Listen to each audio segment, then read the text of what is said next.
El contenido y las imágenes de este programa se difunden con fines noticiosos y de interés público. Además, los comentarios, opiniones y expresiones de sus invitados son responsabilidad exclusiva de ellos y no representan ni deben interpretarse como la opinión de este canal. En Next, nuestros periodistas y presentadores mantienen un nivel de compromiso con su audiencia, de entretener e informar de manera objetiva y con responsabilidad.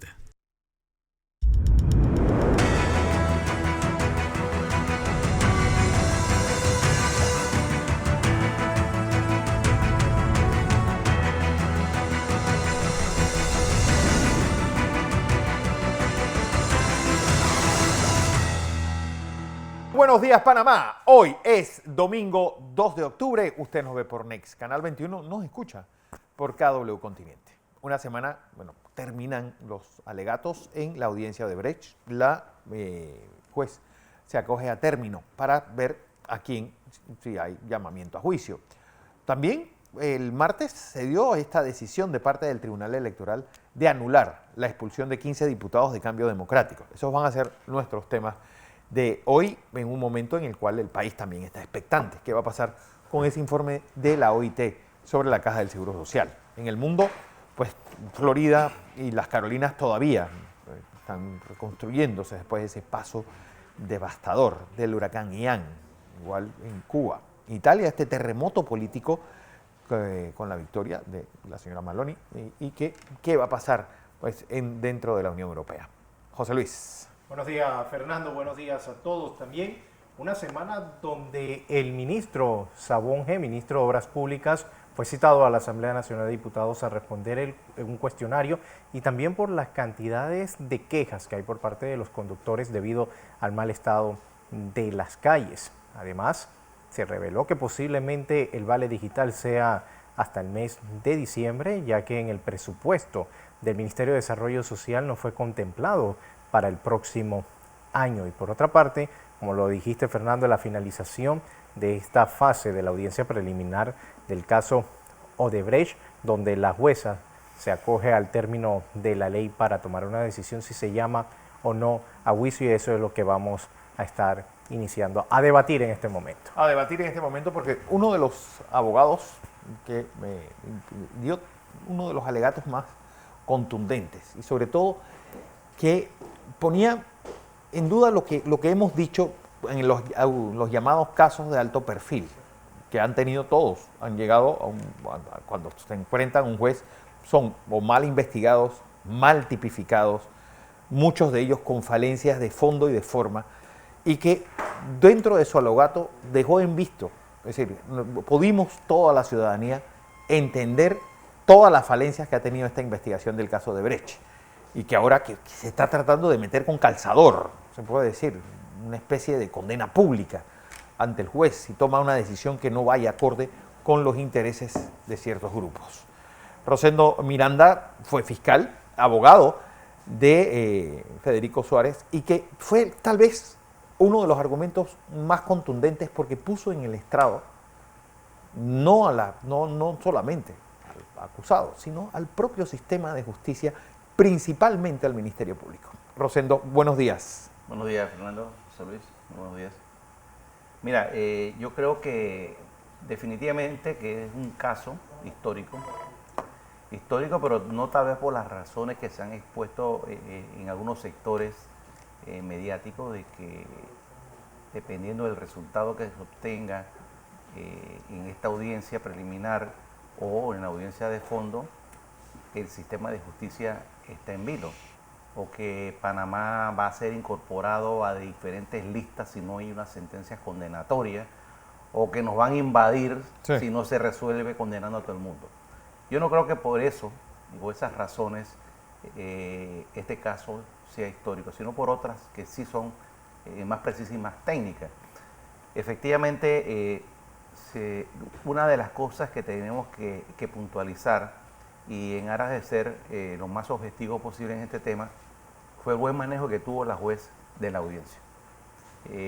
Hizo respetar las reglas del juego claras para todos, e inclusive para la fiscalía, para la defensa, para todos. Tenemos que reconocer que fue una audiencia que se llevó dentro de las reglas permitidas por la ley y en gran medida con una imparcialidad que es lo que uno espera de un juzgador que es un área neutra entre el Ministerio Público y la defensa.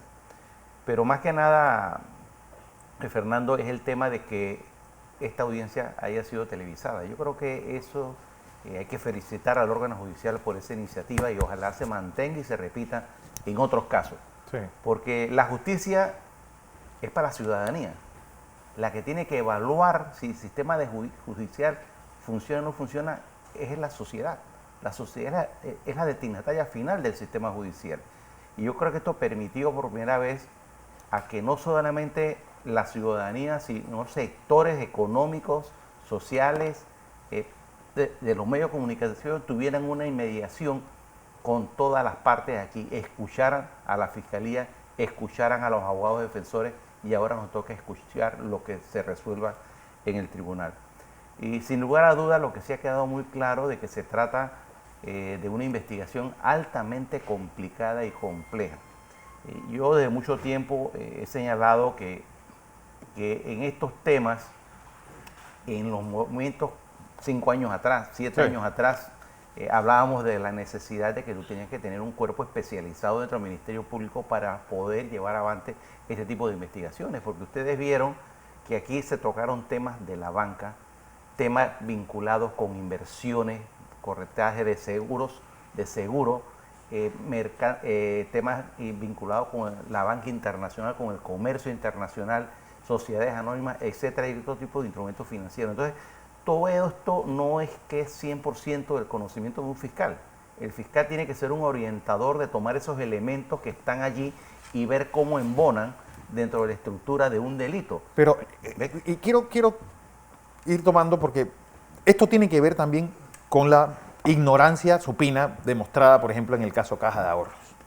Tiene que ver también con lo que pasó esta semana con esa declaración de no culpabilidad del todo el caso Financial Pacific. Es decir, tú tienes personas que no entienden ni siquiera qué es lo que están investigando. Es que ese es el punto. Si un fiscal o un equipo de fiscales, primero el fiscal tiene que tener una conceptualización clara del delito. Sí. Si él no conoce el delito en su estructura que define la norma, entonces, ¿cómo va a ser a llegar la evidencia que él necesita para acreditar determinados comportamientos, como en el caso del lavado de dinero, es recibir, convertir, transferir, etcétera? Los elementos vinculantes con respecto a una persona tienen que orientarse a alguno de esos comportamientos. Entonces, si tú no tienes una estructura, que es lo que yo siempre he recalcado, no solamente en esta unidad, sino en otras, que aquí hay una manifiesta retraso conceptual, por cuanto que el Ministerio Público, o para el Ministerio Público, en estos casos de blanqueo de capitales, el solo hecho de que una persona reciba un dinero que presuman que viene de un delito predicado o de una actividad delictiva es suficiente para declarar la culpabilidad de la persona. Y eso no es así. Y la misma estructura del delito te exige otros elementos que tú tienes que incorporarlos. Entonces, si tú no los incorporas, vas a tener resultados como los que ya se han visto. O sea, que esto no sería nada sorprendente que el tribunal terminara sacando un poco más de gente de este caso y que finalmente los que vayan a juicio terminen absueltos, porque no van a lograr determinar o acreditar una parte esencial que es el conocimiento del dolo en estas cuestiones. Entonces, si esto no se tiene claridad desde el inicio de la investigación, tú vas a estar dando tumbos y vas a estar confundiendo y vas a afectar de alguna forma esas acciones del Ministerio Público. Tienen una repercusión directa en el sistema económico y financiero del país. Y creo que eso lo hemos visto. Sí, porque había gente que, lo que tú dijiste, había gente que por hacer factoring lo habían metido como delincuente. Eso te dice mucho de las personas que están investigando y sobre todo que delitos prescritos, problemas de forma también, y que, pues, como tienes un medio como el Diario La Prensa abanicando todo esto, te crees con una especie de patente de corso para pasarte todo lo que son los códigos que son parte esencial de un proceso. Totalmente. Mira, lo que la ciudadanía debe comprender, el proceso penal, que comprende un primer estadio vinculado con la investigación. tanto en el sistema inquisitivo como ahora en el sistema acusatorio, y que luego que el fiscal realiza todas aquellas diligencias que él estima suficientes, ¿verdad? Las pasa entonces a otra etapa donde hay un juzgador que es neutral, un juzgador que se va a basar en los hechos y en las evidencias que le aporta el Ministerio Público. Es decir, el proceso tiene una serie de actividades y de actos que se desarrollan tanto en la etapa investigativa como en la etapa de juicio, pero ¿cuál es la característica de esto? Que todos esos actos y todas esas diligencias están reguladas por ley. El funcionario investigador no puede saltárselas, ni obviarlas, ni ignorarlas, porque viola la ley. Y al juez le toca entonces controlar esto. Entonces, estamos hablando de que ese producto que se llama investigación lo someten a la consideración de un juez. Pero ese juez tiene un protocolo que seguir que se llama Código Judicial. Y en ese Código Judicial se marcan, se pautan las reglas. Cada regla, cómo tienes que hacer la prueba, cómo tienes que practicar tal acto, todo está reglamentado. Y cuando ese juez advierta de que el Ministerio Público no ha cumplido con esos mecanismos, entonces el juez no le toca otra cosa que fallar de acuerdo a derecho. Y ya hemos visto en reiterados fallos, y es el que tocas de mencionar recientemente, que donde no han logrado convencer al juez porque las evidencias son muy deficientes. ¿Y por qué son deficientes? Porque no se tiene claridad en el delito y no se llevan entonces los elementos de prueba que sí logren convencer a un juez de que esa persona estuvo involucrada en una actividad delictiva. Entonces, no nos sorprende, ni nos sorprendería, que tengamos un fallo muy similar a lo que ya hemos tenido con anterioridad.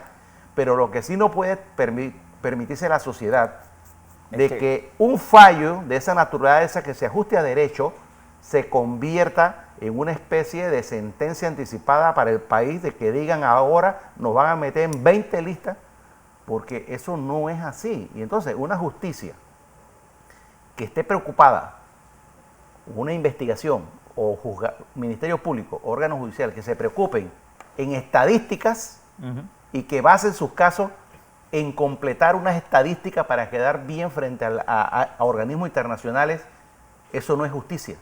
No tendremos justicia y estaríamos prescindiendo de una estructura básica de todo sistema democrático y de derecho, que es la justicia objetiva e imparcial. Pero abogado, la jueza aquí la va a tener muy difícil, porque si usted ve desde que ha terminado esta fase de alegato, estos medios con estos poderes, con el poder económico, están diariamente hablando sobre el mismo tema, no sacan nada nuevo, pero hablando sobre el mismo tema, ya prácticamente ellos condenando y señalando que si la juez no hace lo que ellos dicen, entonces la juez sería parte de un mal proceso, o no van a reconocer el mal trabajo que realizaron en las investigaciones los fiscales. Bueno, es que yo creo que efectivamente esa es una pretensión, diríamos nosotros en términos legales, es un querer de un sector, pero en el fondo y en la vida real, judicial, nosotros hemos encontrado jueces que han tomado decisiones de cerrar investigaciones y decirle, señor fiscal, usted no tiene nada aquí no hay ni siquiera delito. Y esas decisiones se tomaron en momentos que eran políticamente más difíciles y fueron avaladas tanto por tribunales superiores como incluso porque hasta apelaban. la Corte Suprema de Justicia. Entonces, eso es lo que nos da a nosotros como abogados defensores esperanza de un órgano judicial que no se deja amedrentar por los medios de comunicaciones y que va a tomar sus decisiones conforme a derecho. Eso es lo único que uno aspira en estas cuestiones, porque el día que un órgano del Estado quede supeditado a esos sectores políticos o mediáticos, no habrá democracia en el país, no habrá democracia. Y yo creo que esos son uno de los grandes mensajes que la sociedad tiene que comprender en estos casos y en otros muchos casos que han terminado con decisiones de los jueces no reconociendo las pretensiones del Ministerio Público, porque a nadie escapa y no podemos ocultar una realidad. En el periodo bajo la ex procuradora Kenia Porcel, lamentablemente el Ministerio Público cedió frente a las pretensiones políticas del partido que gobernaba en ese momento.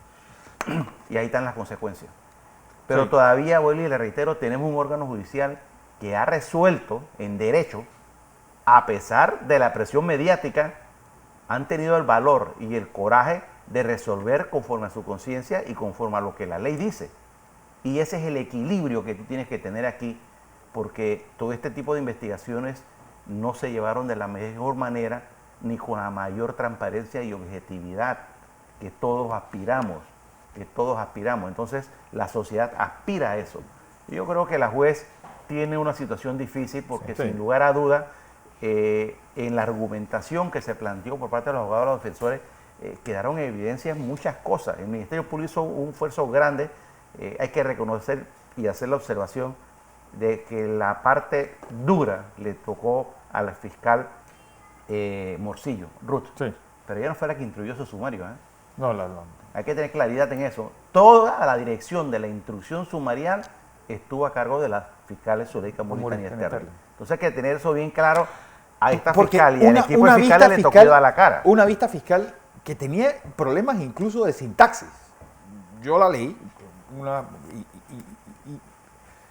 y había párrafos enteros que se repetían como un copy-paste a lo largo de esa vista fiscal. No, y así era. Y es que muchos expedientes sencillamente la agarraban de otro expediente y ahí lo vas a ver. Mira, de ahí se agarró del expediente 05 Sí. y se sacó cualquier cantidad de folios y se mandaron para la investigación de Vía Brasil 2. Entonces tú vas a ver allá un abultamiento del expediente donde metieron todo lo que se dijo acá,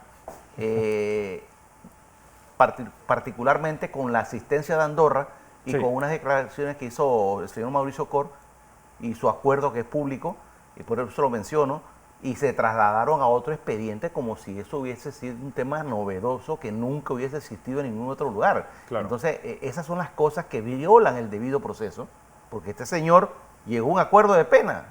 Llegó a un acuerdo Que de la pena mayor con el parte- Ministerio Público y eso todo lo pasaron por otra investigación y allá lo indagan de nuevo. La por lo mayor mismo hecho. parte de las condenas logradas por este equipo fueron personas que la extorsionaron, porque no hay otra forma, metiéndolas en una cárcel y haciéndolas que se declararan culpables, porque todos los demás casos que han ido a juicio No han terminado bien. no han terminado bien. Por eso es que digo, yo creo que estos casos Los llamados de alto perfil. son de alto perfil, son una enseñanza para todos, Y yo creo que el Ministerio Público y inclusive el órgano judicial y el órgano ejecutivo han tenido que aprender lecciones de vida en estos casos, Sí. de lo que no debe hacerse para preservar la democracia en un país. Les reitero, la injerencia política, que no es un hecho que Más bien yo la lo diga, contaminación política. como se dice uno, es un hecho público y notorio. Sí. A raíz de esa injerencia política y de los Barrera-Leak, ¿cuál fue el resultado de eso? Y es un reconocimiento tácito a la veracidad de esa información que salió en los Barrera-Leak, Correcto. que la procuradora renunció. Ella renunció, sí. Ella claro. renunció, entonces no fue un tema que le abrieron un juicio para juzgarla por lo que decían los Barrera-Leak. Ella tomó la decisión de que frente a esos hechos, ella prefirió mejor renunciar y no enfrentarlos en otra situación más complicada. Porque aquí se habla incluso de carga de pruebas. Se habló incluso, o por lo menos los medios de comunicación que están abanicando esto, de que ya uno es culpable hasta que pruebe su inocencia. No, eso Excesos más, como eso. Mira, eso es aberrante, es una aberración jurídica y mucho más lamentable cuando un abogado lo diga. Cuando un abogado. Que digan que dentro de los casos de blanqueo de capitales, la ley prevé que el investigado tiene que demostrar su inocencia, porque existe la inversión de la carga de la prueba. Digo, eso es lo más descabellado y no sé qué otro calificativo utilizar, pero es mucho más pesado, por decirlo así, de alguna forma, cuando un abogado lo diga y lo repita. Porque lo que está bien claro doctrinalmente y convencionalmente es la inversión de la carga de la prueba, sí, pero solamente para aquello que tiene que ver con el patrimonio del investigado y no con respecto a todo el patrimonio, sino Claro. únicamente con el patrimonio que le es cautelado por las autoridades. Allí se invierte la carga de la prueba y esto nace en la Convención de Viena de 1988 sobre tráfico de droga. Ahí es donde nace. Ese es el nacimiento de eso y eso fue un debate doctrinal porque querían trasladarlo al tema de la presunción de inocencia y a la obligación que tiene el Estado de demostrar que una persona es responsable. Y querían decir entonces que, bueno, es que eso implica que la persona ya, con que solo los indicios, Ya es culpable. ya es culpable y ya está condenado. No, eso no es así. Eso es lo más aberrante que yo puedo haber escuchado en ese sentido, porque la presunción de inocencia es un principio universal. Y la única forma de resquebrajar y romper ese principio es cuando hay una sentencia firme y ejecutoriada contra alguien por condena. Es la única forma. Mientras tanto, el estado de inocencia se presume hasta el final del juicio, que hay una condena en primera instancia, pero si hay apelación, sigue prevaleciendo ese concepto de presunción de inocencia. Y esto deja en evidencia la falta de conocimiento y también de preparación de los fiscales, abogados, y también de separar lo político de lo judicial, porque lo político se debe resolver políticamente, como se hizo lo de cambio democrático, de la expulsión de los 15 diputados, pero lo judicial se debe respetar lo que establecen las normas y las leyes. No, es que es así, es que no mezclan, no combinan de ninguna forma. Esas dos situaciones no mezclan y no combinan de ninguna manera. El Ministerio Público tiene una obligación de transparencia, de objetividad, de imparcialidad, de hacer investigaciones. Por eso que usted ve que el símbolo de la balanza de la justicia es uno con una venda en los ojos, porque uno tiene que mirar a las partes, no importa quién sea, pobre, rico, lo que sea, político, no político, profesional, no profesional, no importa. Si quebrantan las normas de comportamiento, de conducta que la sociedad ha aceptado a través de un código penal, tú tienes que responderle a la sociedad. Y el Ministerio Público tiene el deber y la obligación de que esa persona responda con todas las garantías que la ley prevé para que esa persona sea inmerso dentro de una investigación, pero garantizándole lo que se dice y se escucha muy a menudo, el debido proceso. ¿Qué debe pasar, Rosendo? Pues, uno, ella debe tomarse, ella ha dicho que se va a tomar a término, es un mes, pero adicionalmente es una fórmula que son un día por cada 1000 páginas, creo que tenga el expediente. Es decir, ¿cuánto tiempo debe tomar? Mira, honestamente yo te diría, si vamos a hacer en honor a la objetividad y a la realidad, estamos hablando de más de una treintena de abogados que alegamos. Sí. Estamos hablando de una vista fiscal que tiene casi la vista fiscal 1000 páginas. Y un expediente de 1.000.000 de folios. Significa ahora que esa juez, la señora juez, luego que escuchó todas esas deposiciones del Ministerio Público y de los abogados defensores, va a tener que hacer una especie de compaginación de que dice que mi cliente es inocente porque no hizo esto, pero el fiscal dice que es culpable porque hizo esto otro. Entonces ella tiene que buscar con la evidencia y confrontar esos argumentos y mirar si efectivamente lo que dijo la fiscalía concuerda o no con lo que dijo la defensa. Claro. Y ese trabajo no es de 30 días, ni de un mes, ni de 2 meses. Con objetividad ese trabajo lo va a tomar la juez con un equipo, porque no puede hacerlo ella, humanamente no lo puede hacer, hay que entender eso. ¿Cuánto calcula? Chuleta, para mí un fallo de esa naturaleza no puede estar en menos de 6 meses. Sí. ¿Ves? Con objetividad. Sí. Ese fallo no puede estar en menos de 6 meses. Eso no... o sea, un fallo en 30 días o en menos de 30 días no Dice va a mucho. tener objetividad. Y va a ser muy cuestionado. Sí. Va a ser muy cuestionado porque yo creo que la ciudadanía ahora está mucho más informada De lo que pasó. De lo que pasó, escucharon, vieron, y ahí están las grabaciones que si quieren repasarlas, van a tener la posibilidad de hacerlo. Y entonces, esa decisión que tome la juez va a ser evaluada. Va a ser evaluada porque los mismos medios de comunicación le evaluarán de una forma o de la otra, pero tienes el material para hacer las comparaciones que antes no se tenían. Claro. Entonces, yo espero que este tipo de iniciativas ojalá se mantengan por parte del órgano judicial para todas las otras investigaciones o juicios de o casos de alto perfil que van a llegar también a audiencia preliminar muy prontamente. Muy prontamente.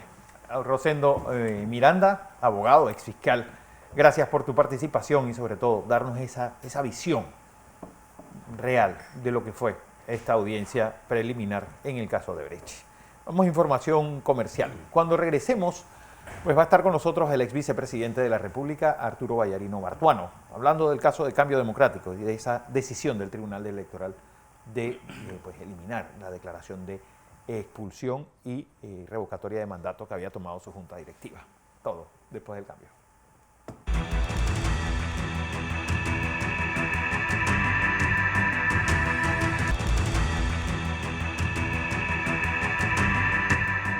Seguimos en la presentación de Entre Líneas. Hoy es domingo 2 de octubre y usted nos ve por Next, Canal 21, y nos escucha por KW Continente. Nuestro siguiente invitado es el ex vicepresidente de la República, exdiputado, ex legislador, Arturo Ballerino Bartuano. Como siempre, Arturo, feliz domingo y buenos días. Muy buenos días. Arturo, tú eres una de las grandes autoridades que hay en derecho electoral y pues, es una de las personas que ha opinado que esta decisión del Tribunal Electoral para el caso de la expulsión de 15 diputados de Cambio Democrático es ya un tribunal de última instancia. ¿Por qué esto no puede llevarse a la Corte Suprema de Justicia? Y dos, ¿qué debe pasar ahora con Cambio Democrático? Sobre todo porque pues, ya este mes de octubre se agota pues, el periodo de toda la Junta Directiva. A ver, Arturo, buenos días. Muy buenos días. No se escucha bien la pregunta.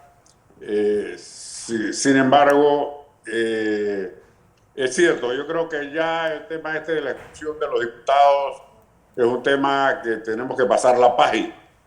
Ya ahora quedó demostrado que simplemente había un ánimo de interrumpir y de hacer daño a los líderes de Cambio Democrático.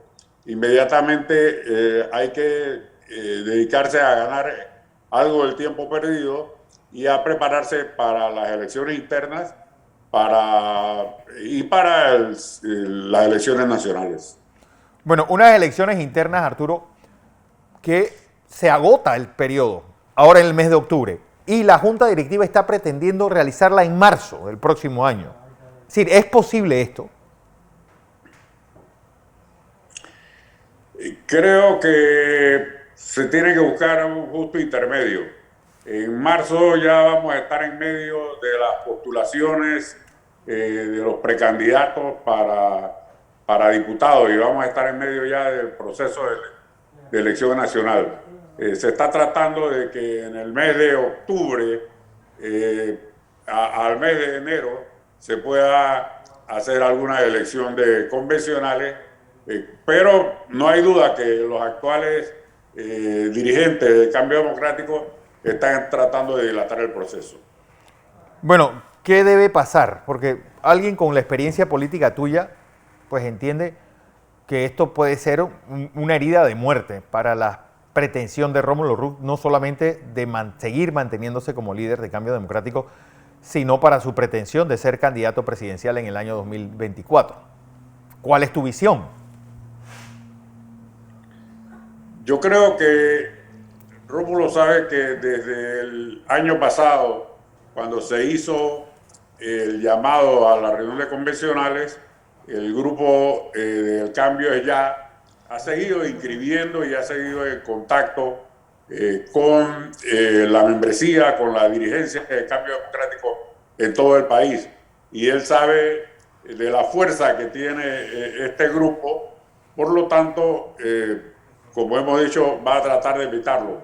Pero ya no va a poder más, ya el Tribunal Electoral le ha llamado la atención varias veces y lo ha amenazado con suspenderle el subsidio electoral, que es de lo cual vive la actual dirigencia o con lo cual la actual dirigencia mantiene funcionando el partido.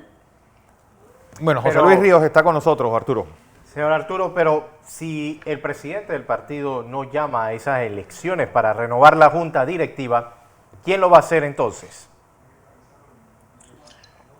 El Tribunal Electoral ha estado presionando fuerte a la dirigencia del partido, incluso le rechazó una propuesta que ellos presentaron pidiendo la dilación de la fecha de las elecciones y sabemos que se está haciendo lo posible para que no haya una colisión entre el proceso electoral nacional y el proceso interno. Pero bueno, a fin de cuentas, las elecciones de los convencionales son un domingo y la convención es otro domingo, así es que tampoco es que sean cosas imposibles de realizar. Lo único que para los efectos de estar preparado, sí sería conveniente que se tuviera la nueva dirigencia preparando las elecciones lo antes posible. Bueno, ¿qué debe pasar? Porque ellos dicen que esto es recurrible a la Corte Suprema de Justicia. ¿Realmente lo es? ¿Y qué debe pasar en la Corte Suprema de Justicia?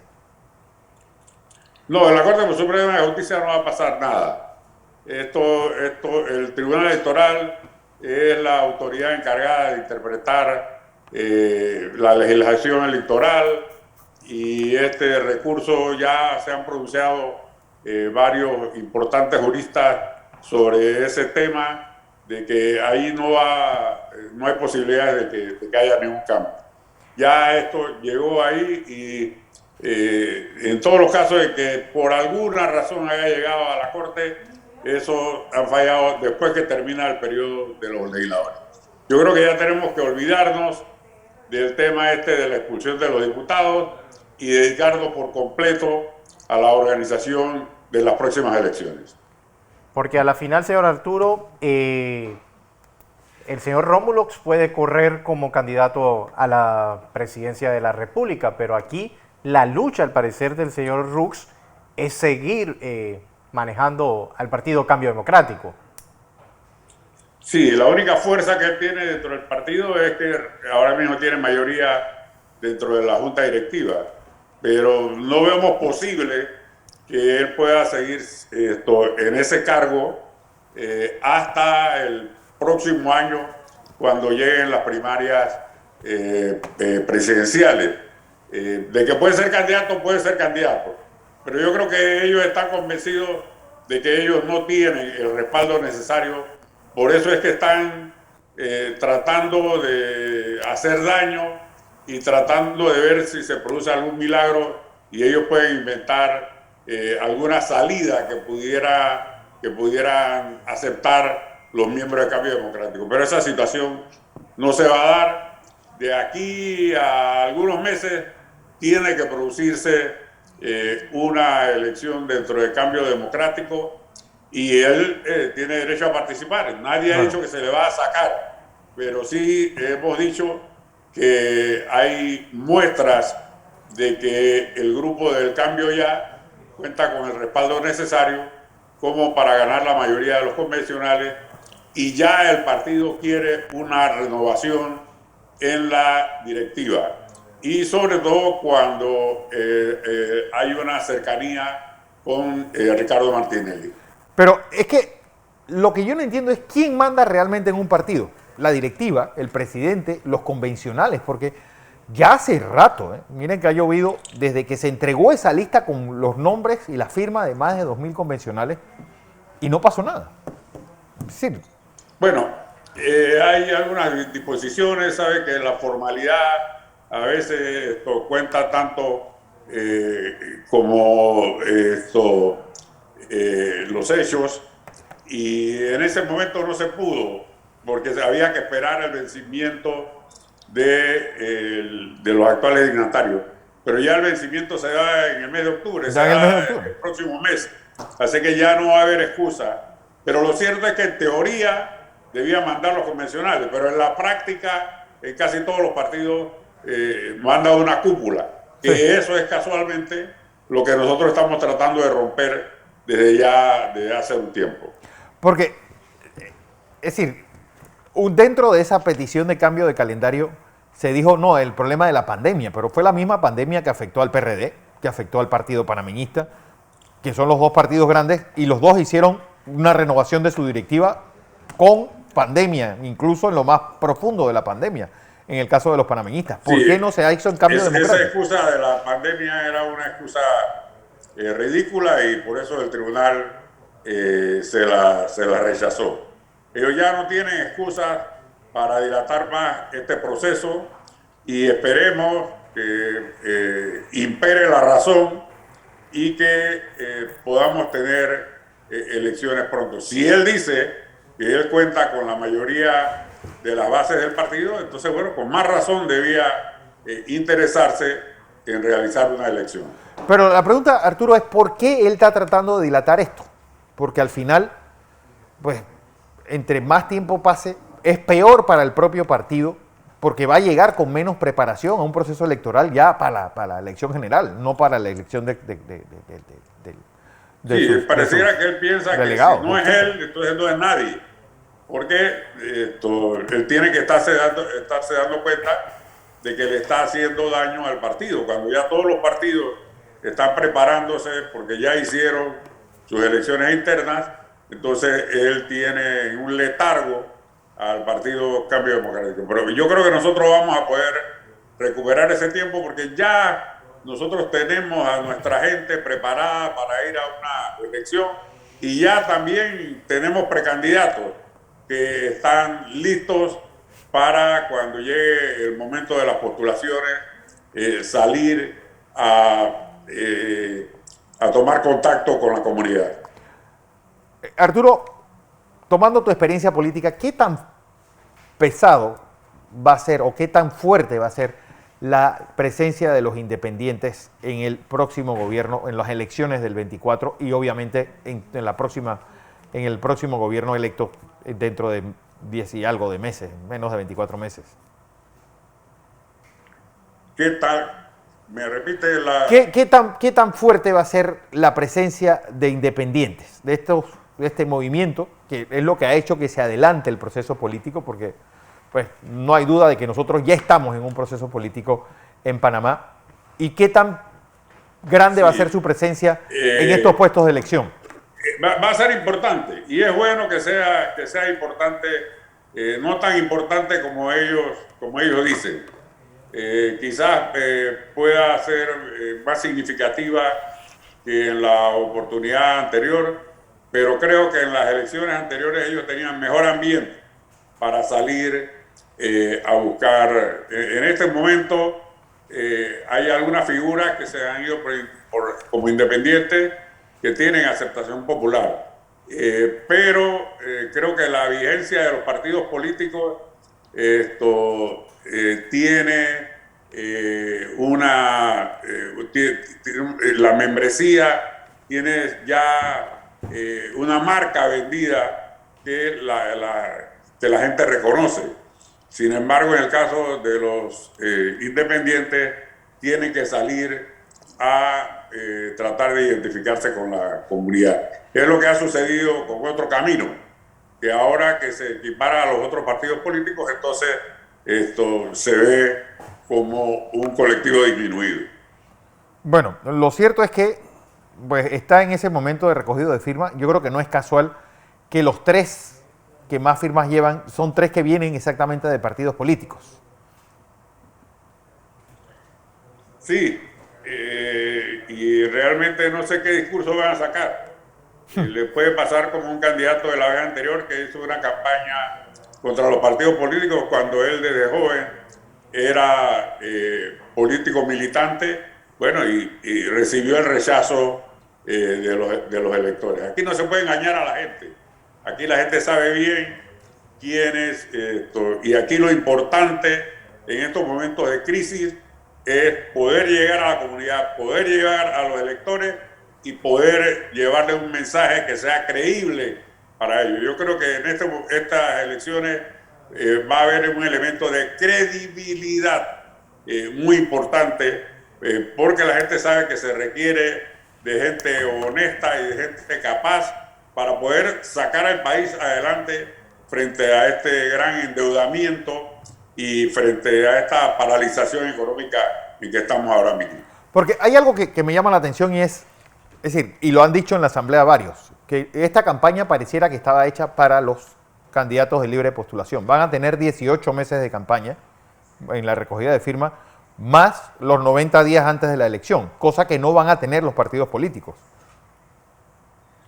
Sí, pero esto realmente, este tiempo no significa necesariamente mayor ventaja. Los partidos políticos hacen una campaña mucho más intensa, mientras que los independientes hacen una campaña individual. Es cierto que hay dos situaciones distintas. pero la gente se anima y se entusiasma es cuando viene el proceso electoral propiamente tal. Bueno, José.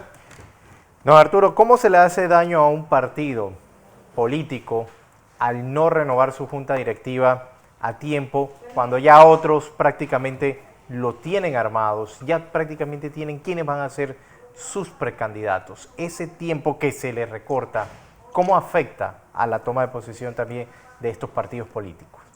Sí, sí afecta, mire, este juicio contra los diputados ha afectado al partido. Y este juicio no era solamente contra los diputados, era contra los diputados y todos los dirigentes que ellos representan en las comunidades. Claro. No hay duda de que la actual dirigencia le está haciendo daño. Pero bueno, lo importante es que ha surgido un movimiento dentro del partido que ha continuado la dinámica. Usted ve que el Cambio Democrático está subiendo de su cantidad de electores. Si fuera simplemente por la actual dirigencia del partido, nosotros hubiéramos estado perdiendo electores, pero ha habido un grupo que ha seguido impulsando el partido y eso es lo que ha ayudado a que el partido no se debilite y que por el contrario el partido sea considerado como una opción para las elecciones del 2024. ¿Debe Rómulo Rux rendir cuentas de cómo se ha manejado ese subsidio electoral dentro de Cambio Democrático? Sí, eso es así, pero usted sabe bien que se buscan algunas justificaciones, y se buscan facturas, y se buscan contratos, y se hacen cosas, y se manipulan las cifras. Yo creo que estos 9 millones que ha manejado la actual dirigencia en un periodo de pandemia donde no se ha hecho nada, mayor trabajo político, tiene que ser objeto de rendición de cuentas. Pero eso es uno de los elementos que tenemos que considerar. Ahora mismo lo que tenemos que considerar más es a nuestra gente que está en la calle, que quiere una esperanza de que va a poder llegar a la presidencia de la República alguien que le ayude a resolver los problemas, alguien que le ayude a lograr un empleo o alguien que le ayude a que efectivamente tengamos un mejor sistema de salud y un mejor sistema de educación que este gobierno prometió y que desafortunadamente no ha podido cumplir. Porque hay algo que me llama la atención hablando del tema de los subsidios electorales, y es que la clase política panameña nunca nos había costado tanto como en este siglo XXI, y nunca habíamos tenido un producto tan deficiente, tanto que el espacio que se ha dejado a este grupo de independientes es tan grande, bueno, que ahora ellos parecieran pues, tener o pretender tener una oferta tan grande de partidos que deberían tener militancia, partidos que tenían que tener educación política, partidos que tenían que tener un montón de cosas con ese subsidio y que no se ha logrado absolutamente nada. Sí, el subsidio no es malo y la finalidad del subsidio es muy buena y es muy noble, y es capacitar a los ciudadanos en materia política. Es importante que nosotros estimulemos a los ciudadanos, hombres y particularmente mujeres, a que participen y ocupen los cargos directivos del país. Eso es bueno. Lo malo es que se hagan algunos cursos que a la hora de la verdad demuestran que no han servido para eso y que la gente sigue simplemente a expensas de ver quién le va a regalar algo para el día de las elecciones para tomar una decisión sobre el voto. Pero es que no solamente está ahí. Por ejemplo, tú vienes de un partido que durante toda la década del 90 se decía que podía sacar 4 o 5 gabinetes, como el Molirena. Y ahora ha terminado convertido en un partido bisagra. Pues, ¿cómo fue esa degradación?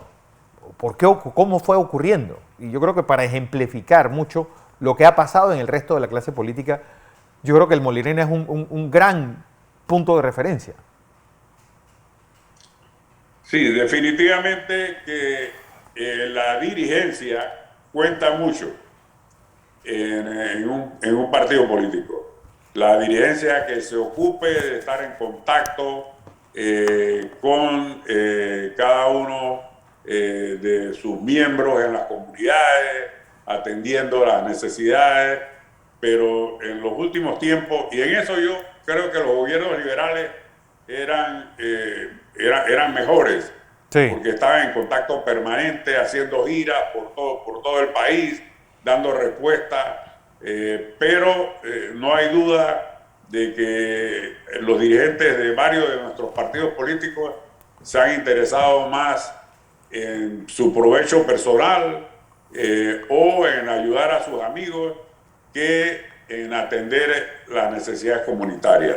Basta salir a la calle para uno darse cuenta de que no se está dando respuesta a los asuntos fundamentales del país, incluso de partidos que están en el gobierno y que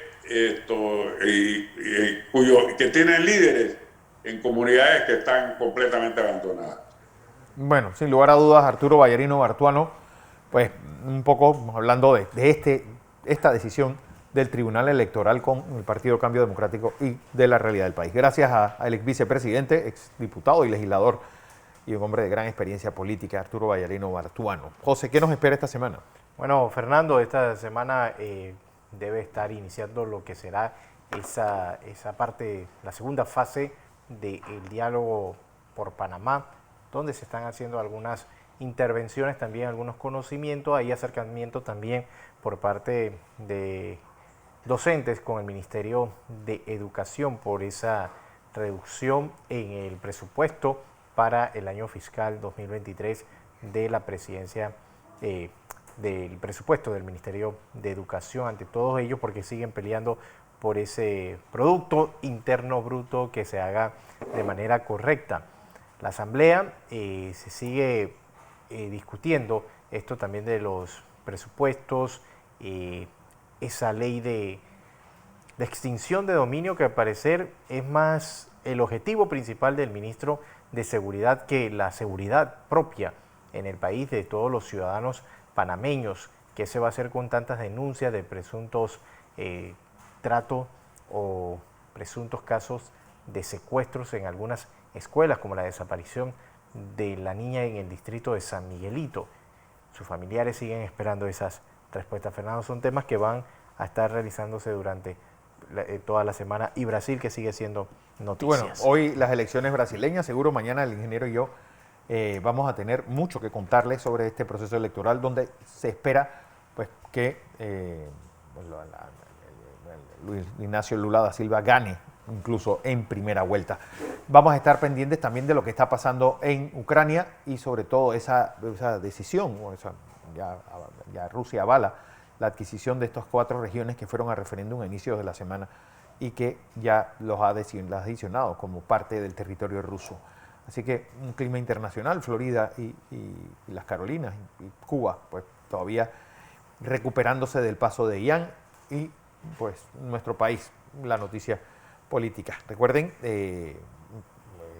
mañana desde las 6 en punto de la mañana les estaremos brindando toda la información nacional e internacional en la edición matutina de Next Noticias. Hasta entonces, que pasen un extraordinario, feliz fin de semana y mañana los esperamos aquí en Next Noticias, Canal 21.